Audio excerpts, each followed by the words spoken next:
주님의 은총과 평화가 오늘 현장과 그리고 영상으로 함께 예배하는 모든 분들 위해 가득히 드시기를 바랍니다.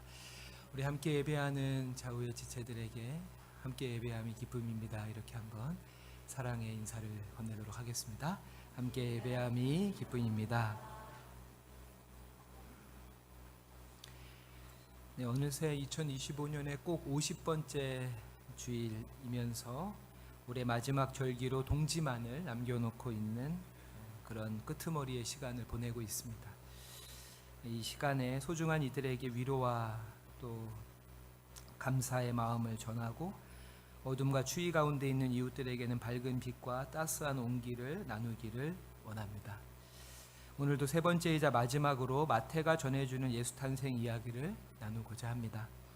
앞선 설교에서도 얘기한 대로 마태는 모친 마리아를 중심으로 하는 누가와는 달리 그녀의 남편 요셉의 시선에서 예수 탄생과 전후 사건들을 조망하고 있는데요. 오늘 함께 읽은 마태복음 2장 13절로 23절의 본문 역시 마찬가지입니다. 그렇게 예수 탄생과 관련해서 시시각각 급변하며 빠르게 전개되는 상황을 요셉의 입장에서 한번 생각해 볼 필요가 있습니다. 먼저 요셉은 자신과 정혼한 마리아가 동거하기 전에 임신한 것을 알게 되었고 당혹감과 치미는 분노 가운데서도 그녀에게 수치를 주지 않고 가만히 파혼하려 했습니다. 하지만 천사의 현몽으로 그녀가 성령으로 잉태된 것을 깨닫게 되자 즉시 정혼 기간을 단축하고 마리아를 급히 아내로 맞이하게 됩니다. 그렇게 기한이 차고 아기 예수가 태어나죠. 비록 출생의 신비가 있긴 하지만 요셉의 눈에도 마리아가 낳은 아이가 얼마나 사랑스럽게 보였을까요? 하지만 요셉의 행복은 오래가지 않습니다. 얼마 지나지 않아 오늘 본문의 내용대로 두 번째 천사의 현몽을 꾸게 되었고 이는 첫 번째만큼이나 충격적이고 더욱이 급박하기까지 합니다. 12, 13절인데요. 제가 다시 한번 읽겠습니다. 그들은 꿈에 헤롯에게로 돌아가지 말라 지시하심을 받아 다른 길로 고국에 돌아가니라. 그들이 떠난 후에 주의 사자가 요셉에게 현몽하여 이르되 헤롯이 아기를 찾아 죽이려 하니 일어나 아기와 그의 어머니를 데리고 애굽으로 피하여 내가 내게 이르기까지 거기 있으라 하시니. 아멘. 그렇게 천사는 요셉에게 헤롯의 사악한 음모를 알려주고 이집트로의 피신을 재촉합니다. 당시 이집트는 헤롯의 영향권에서 자유로울 수 있는 동시에 큰 규모의 유대인 공동체가 있어서 안정적인 정착이 가능한 인접 나라였습니다. 지도에서 보시는 대로 아마도 이들은 베들레헴에서 헤브론을 지나 해변길인 비아 마리스를 이용해 지금의 가자 그리고 현대 이집트의 국경인 라파를 통과해서 당시에 한 50만 명 가까운 유대인 디아스포라 유대인들이 거주하던 헬리오폴리스까지 이동했을 것입니다. 이 거리는 어림잡아도 500km에 이르며 갓 아이를 출산한 여성과 또 아기까지 동행할 경우에 적어도 2달 가까이 걸리는 굉장한 강행군을 했을 것입니다. 이처럼 예수 탄생과 이후의 시간은 요셉에게는 말 그대로 고난의 연속입니다.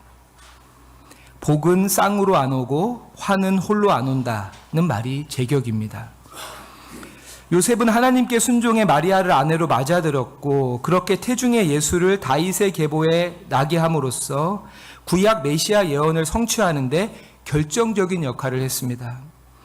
하지만 그렇게 순종한 요셉에게 주어진 것이 무엇입니까?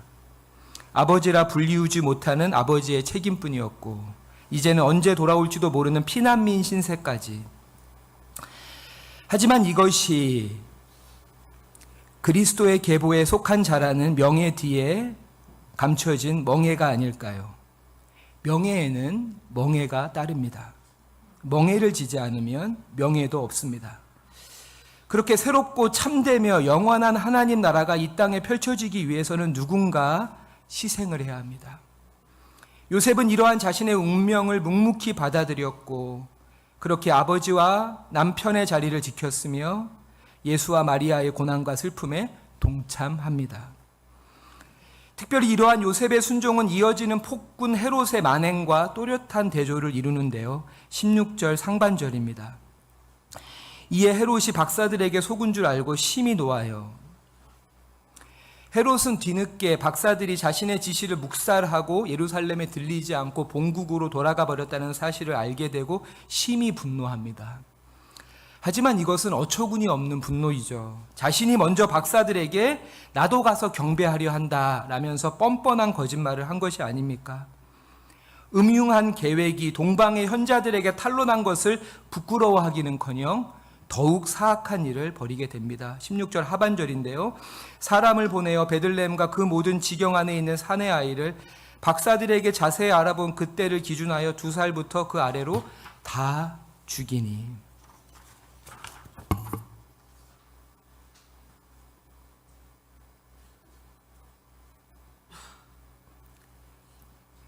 그렇게 헤롯은 자객들을 베들레헴으로 보내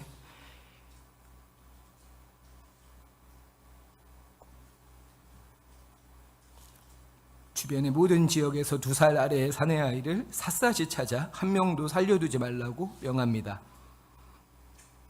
오로지 자신의 권력을 옹이하기 위해 죄 없는 아기들의 목숨을 무참히 빼앗는 천인공노할 짓입니다. 무엇보다 그 일로 아기를 잃은 어미의 마음은 어떠했을까요? 헤롯의 잔인한 영아 살해 사건에 대해서 마태는 구약의 한 책, 눈물의 선지자라고 불렸던 예레미야의 책을 인용해서 그 슬픔을 이렇게 묘사하고 있습니다. 17절 18절인데요. 이에 선지자 예레미야를 통하여 말씀하신 바 라마에서 슬퍼하며 크게 통곡하는 소리가 들리니 라헬이 그 자식을 위하여 애곡하는 것이라. 그가 자식이 없으므로 위로받기를 거절하였도다 함이 이루어졌느니라. 왜 예레미야는 헤롯의 학살로 아기를 잃은 어머니의 슬픔을 라마의 통곡 소리와 애곡하는 라헬에 빗대어 표현하고 있는 것일까요? 주전 6세기 바벨론 제국은 이스라엘의 수도 예루살렘을 함락하고 그 도시의 왕족과 제사장 그리고 어린 소년들을 포로로 잡아갑니다. 그렇게 포로 행렬이 집결해서 출발하던 곳이 예루살렘에서 북쪽으로 8km 떨어진 곳에 위치한 오늘날의 엘람이라고 불리는 라마입니다. 무장한 군인들에 의해 쇠고랑을 찬 채 끝없이 이어지는 포로 행렬을 남은 가족과 친지들, 무엇보다 어머니는 눈물을 삼키며 지켜볼 수밖에 없습니다. 행여 자식이 더 큰 피해를 입을까 소리내 울지도 못한 채 속으로만 피눈물을 삼켰을 것입니다. 그렇게 예레미야는 슬픔과 눈물마저 억압된 이 서름을 이스라엘, 곧 야곱의 아내 라헬이 지하에서 땅 밑에서 애곡한다고 말하고 있는 것입니다. 왜냐하면 포로 행렬이 시작되는 라마에는 라헬의 무덤이 있었기 때문입니다. 이처럼 예레미야는 망연자실한 어미의 슬픔을 시적으로 표현하고 있는 것입니다. 이처럼 선지자들은 야훼의 뜻을 계시하는 예언자이면서 동시에 시인이었습니다. 이방으로 끌려가는 자기 백성들의 비극을 바라보면서 동시에 무덤에 묻혀있는 라헬의 통곡 소리를 상상한 것입니다. 그렇기에 우리는 예수 탄생 과정에서의 이 라마의 비극을 구약 예언을 성취한 사건으로 기계적으로 이해해서는 곤란합니다.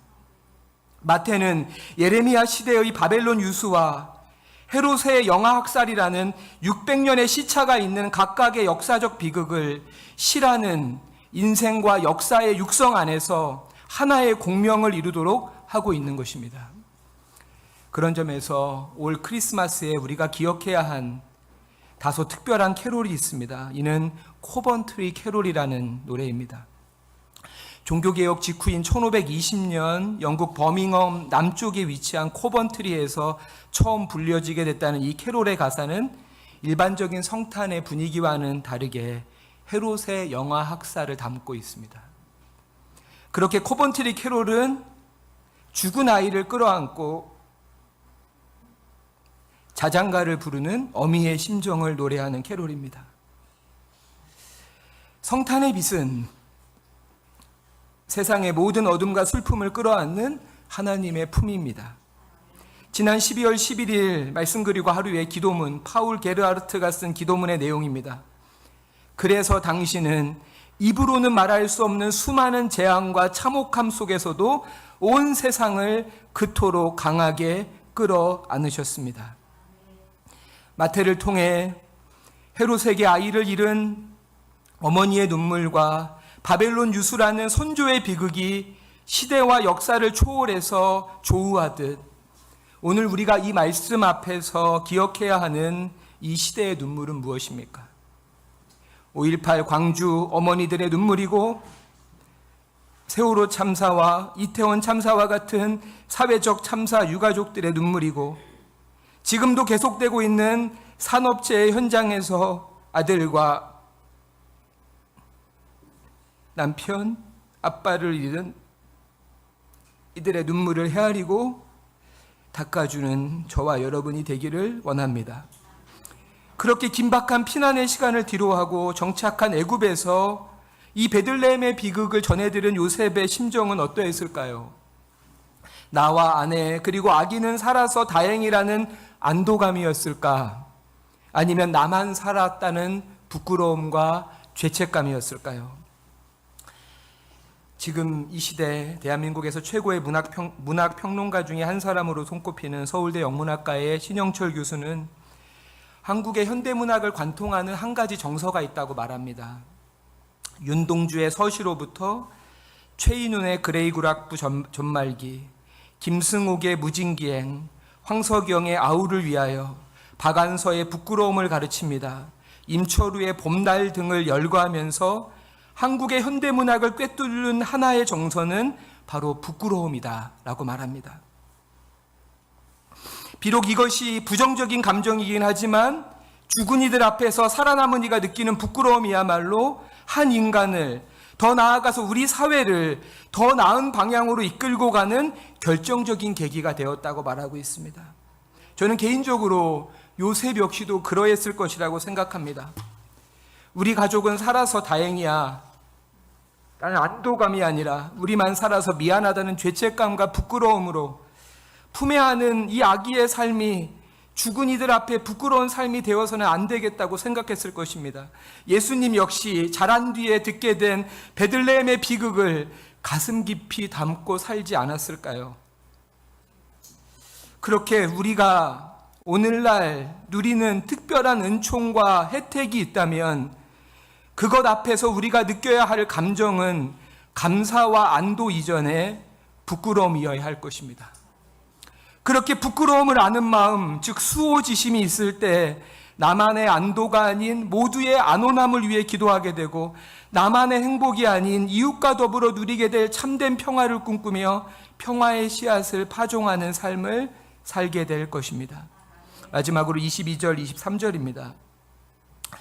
그러나 아켈라오가 그의 아버지 헤롯을 이어 유대의 임금됨을 듣고 거기로 가기를 무서워하더니 꿈에 지시하심을 받아 갈릴리 지방으로 떠나가 나사렛이란 동네에 가서 사니 이는 선지자로 하신 말씀에 나사렛 사람이라 칭하리라 하심을 이루려 함이러라. 아멘. 주전 4년 헤롯의 죽음으로 33년의 그의 철권 통치가 막을 내린 뒤 그의 세 아들 아켈라오, 안티파스, 필립이 이스라엘을 분할 통치하게 되는데요.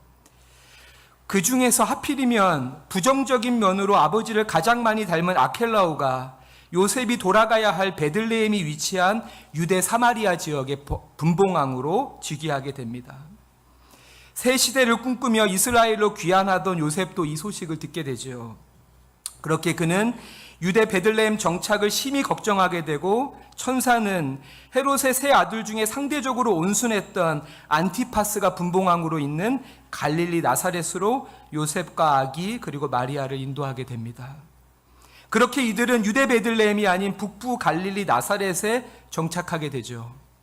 이를 마태는 앞선 3번의 예언 성취, 임마누엘, 베들레헴 탄생, 영아 학살을 각각 선지자들이 쓴 구체적인 본문을 근거로 하는 예언 성취라고 말하는 데 반해서 이 나사렛 정착에 관해서는 특정 본문을 인용하는 대신에 복수의 선지자들의 예언이 성취된 것이다 라고 모호하게 말을 하고 있습니다. 사실 구약 성경 어디에도 나사렛이라는 지명은 등장하지 않습니다. 이 지명이 처음 등장한 것이 오늘 우리가 함께 읽은 마태복음 2장 23절입니다. 구약에서 겨우 찾을 수 있는 나사렛의 흔적은 나시린, 즉 거룩히 구별된 집단을 뜻하는 이 나시린을 가리치는 단어, 또는 줄기와 뿌리에서 나오는 새순과 가지를 뜻하는 넷제르와 발음이 유사해서 이를 결합해 다윗의 후손에서 나실 거룩한 이를 가르치는 것으로 보는 견해들이 있습니다. 물론 그런 의미로도 해석할 수는 있겠지만 문맥상으로 또는 성경에서 나사렛이 사용되는 다른 용례들과 어울리지 않기 때문에 충분한 해석으로는 보이지 않습니다. 나사렛은 지극히 작은 고을입니다. 인용된 미가서와는 달리 마태복음 2장 6절에 보면 미가서에서는 베들레헴을 작다라고 하는데 마태는 작지 않다라고 얘기하죠. 저는 이것이 이런 자신이 인용한 구약 본문의 변화를 둔 이유가 나사렛을 염두에 둔 표현이라고 생각합니다. 베들레헴보다 더 작은 도시가 있다. 그게 나사렛이다.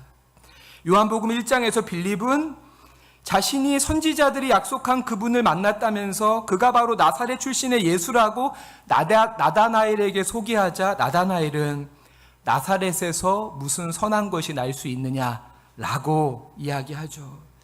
당시 나사렛의 거주민은 500명에 불과했으며 그 500명 중에 절반은 이방인으로 유대 사람들에게는 이 나사렛이라고 하는 동네는 규모 면에서나 또 종교적으로도 천대받던 지역이었습니다.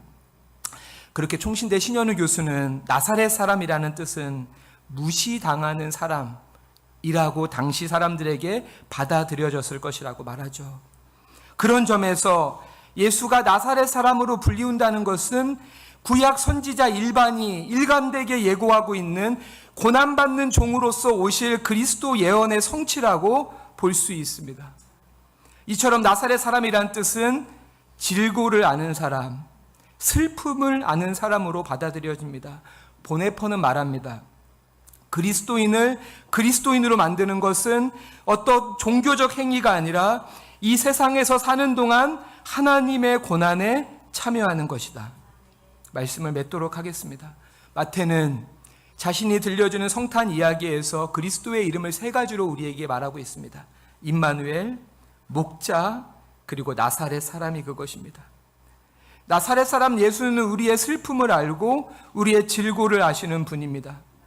그분이 임마누엘 하나님이 되시고 또 우리의 목자가 되십니다. 그분을 믿고 따르며 세상에 줄 수 없는 참된 위로와 평화를 누리고 우리도 나사렛 사람 예수와 같이 세상의 슬픔과 아픔에 묵묵히 가만히 조용히 참여하길 주님의 이름으로 축원합니다. 기도하겠습니다.